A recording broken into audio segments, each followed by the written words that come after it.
Well, see, and that's the beauty. I mean, that's where a lot of stuff that I love, because I can introduce these type of people into a lot more things than your beginner. A lot of stuff that we do utilize is, again, that high metabolic style training, the high intensity intervals. A lot of what we use is, let's take an MMA fighter, for instance, whether you're going to fight or not, but we utilize a lot of sport-specific movements, right? So we're going to take a fighter, what he's going to be doing, how he's going to be moving. So a lot of times we'll take, if we're going to take like a big sandbag, we'll be doing a lot of throws over the shoulder, picking the sandbags, throwing it down, a lot of slam balls, so taking a med ball, slamming a lot of that, a lot of sledgehammer work, a lot of tire work, because, again, you look at like a sledgehammer work, a lot of rotation in there, because, again, your core is your foundation. You don't have a strong core, you don't have a strong anything, all right? And you look at a fighter, their core has got to be very strong, A, to withhold or withstand taking a punch to the gut, and B, just that's where all your force and power is generated, right? So in a punch and a kick, a knee, a slam, it's all that rotation. So core is a very, very big foundation. So like I said, a lot of sledgehammer work, again, explosiveness stuff. So we're utilizing them to Olympic lifts with sandbags or with kettlebells, like a clean and press or snatches. Those are really big ones for developing explosiveness and power. And also utilizing a lot of, prowler sleds, because, again, that's developing, again, also a lot of strength, speed, and agility, because, again, you're exploding with, 200 pounds on the ground. Boom, you're going to be taking down guys really left and right with no problem at all. So it's really utilizing a lot of explosive work at high intensity paces, because we're going to mimic what's going to happen in that 5-minute round. Because, I mean, if you've ever watched an MMA fight, there's really no stopping. Even when guys are on the ground doing jiu-jitsu, people are like, oh, they're just resting and stuff like that. Well, if you've ever been on the ground with a 220-pound, even a 150-pound guy on you trying to punch you and elbow you, yeah, your heart rate's moving quite a bit. So, like I said, it's just a lot of explosive and power work. So those are some of the exercises that we utilize for that. And even, like I said, with my regular clients, like I have, again, 30, 40, 50-year-old women doing a lot of these Olympic lifts. Now, I mean, these women have been with me for a few years, and I'm talking about, 30 or 40 women that are all doing these clean and presses with sandbags or snatches with kettlebells. But again, that's been a progressive step up until now. Yeah, I'm glad you mentioned that. It's awesome that you take so much time to build that bodyweight foundation and then move them into the more functional fitness, explosive movements. So you do MMA. We talked about kind of the way you train beginners and advanced people. Why don't we dig into mindset a little bit? Because I know as an MMA athlete, you really got to have your head on straight. So why don't you tell us some tricks you use for maybe new people coming in and some tricks you use for more advanced clients to get their minds right? Well, with beginners, I really break it down for them where when they first start out, just like any kind of trainer, we really find out what their goals are. Now, I use that as a generalization of what they want. Everyone comes in, they want to lose 10 pounds, they want to do this, which is great. I get that.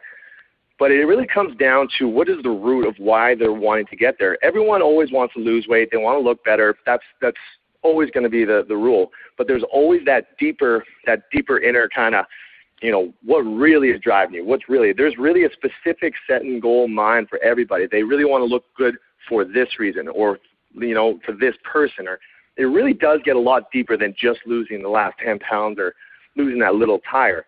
So what I get my beginner people to do is we find that trigger point for them, because that's a big thing.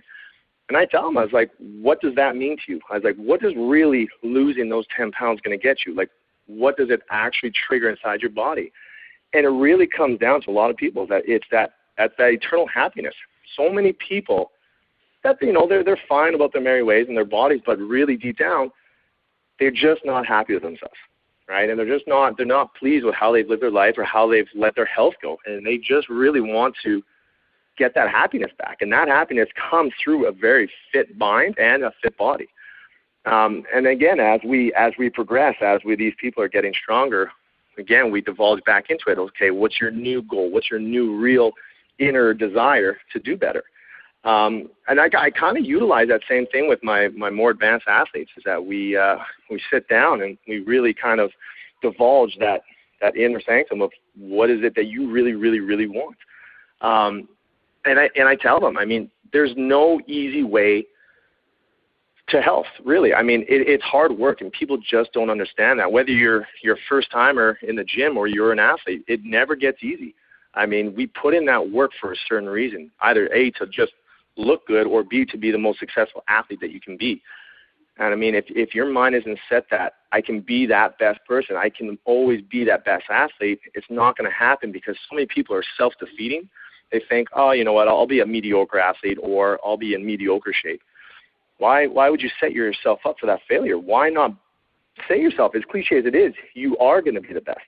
You know, I'm going to be the best in MMA. I'm going to be the best, in a fitness magazine shooter. I am going to be the best just in my own body. You always think that you are going to be the top of what you're going for, because if you don't, then you're just setting yourself up for failure already. Wow, there's some big gems in there for you guys listening, especially behind finding those whys and digging into that. That's great information, and thanks for sharing that. Yeah. So we already touched on this a little bit in that last kind of component, but what relationship do you then see between training hard and building that mindset? So you kind of mentioned digging into the whys, but does the training also build the mindset? Oh, 100%. I mean, your mindset with your training. I mean, what I've noticed over the years, and what I've kind of known myself, is that when you're training and you're realizing, and to me, anyways, when you're in the training room or wherever you're working out, your mindset has to be 100%, because if you are, you're kind of half an ass in the workout, I mean, your mindset's obviously not there. So when you're breaking new records, whether you're getting the most push-ups in 1 minute, or whether you're, squatting the most you've ever squatted, to get that mindset with the training, you have to have that. Because, I mean, if you're going to the gym, be like, yeah, I'll just kind of do this and that, you're not really gonna get what you want out of that workout.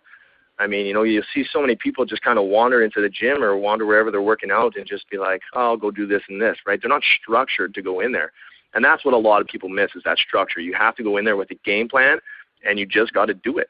And that's why so many people, they don't get through their workouts well, or they don't do a workout well, or they don't get the results they're going to get quick, because when they go into the gym, their mind's not right. They're not structured on what they need to do. And the more you structure yourself with, if you're going to be lifting the most you lift today, or you're going to be just pushing yourself past the cardio threshold, you've got to go in there with that mindset, because if you don't, your workout's going to suffer, and then you're going to leave there and you'll be like, oh, I just wasted, 30 minutes, 45 minutes, an hour and a half of your time. And you're just like, and then you're really going to be down on yourself, be like, well, I'm not getting results. I'm not, I'm getting bored of the gym or whatever. You go in there with structure, you will always succeed in the gym. And again, like I said before, if you're not going in there with structure, you're setting yourself up for failure. Yeah, that's great. That's great wisdom too. I see people all the time come into the gym and they're on the treadmill flipping through magazines and, just completely, like you said, wasting their time. They're not using their time effectively. So speaking on that, how long does it take for someone to get in great shape? Like, how much would you recommend if somebody just wants to get in great shape? Well, you know what? When I started out training, I always kind of, with clients and stuff like that, I always was like, yeah, so we can do month to month, or, before, when I didn't know anything, I would sell sessions. I would sell 12 sessions or 36 or 48, just to get clients and just to get them in there. And after a while, realizing that, I don't know why I'm providing really a disservice, because I know exactly what it takes to get in shape, and I know how long it takes to get in shape. I mean, people think like, oh, it's going to take me 2, 3, 4 years to get in great shape. Not necessarily. I mean, you can take 3 months, you can take 6 months, you can get in amazing shape in that amount of time. But the thing is that you don't want to just get in shape in 3 months and then just stop, which is a lot of people what they do. They try and find that fast track. So they'll do everything they can for 3 months, and then they'll stop. They'll see great results, they'll get in great shape, but then they'll stop.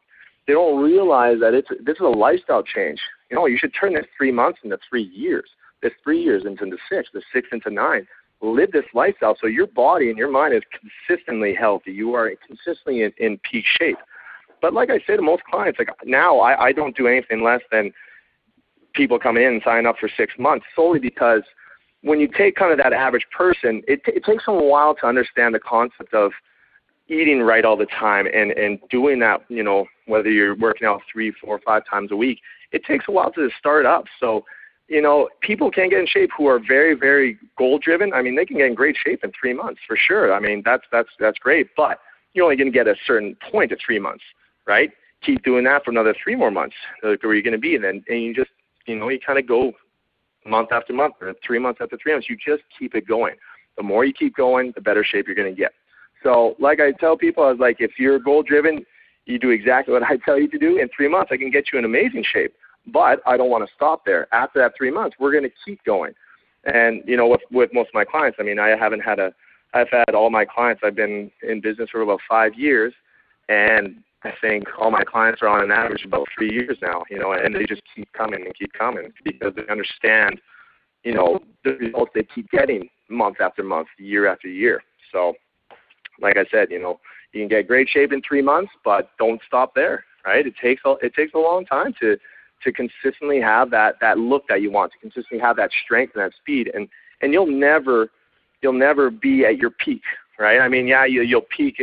Athletes will peak at certain times. Look at Olympic athletes; they train to get that certain point. But you always want to better yourself. You always want to, try and get stronger, faster, quicker, more explosive, right? You're always challenging yourself, and that's why fitness is so fun, because it's an ever-ending, cycle.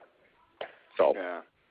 Well, that's great. I'm glad you shared that with us, because I get so frustrated too with this whole contemporary fitness paradigm. With the whole get in shape in 3 weeks and lose the belly fat and this. I mean, so what's your take on what the mainstream is kind of doing and kind of how what you do is different from that?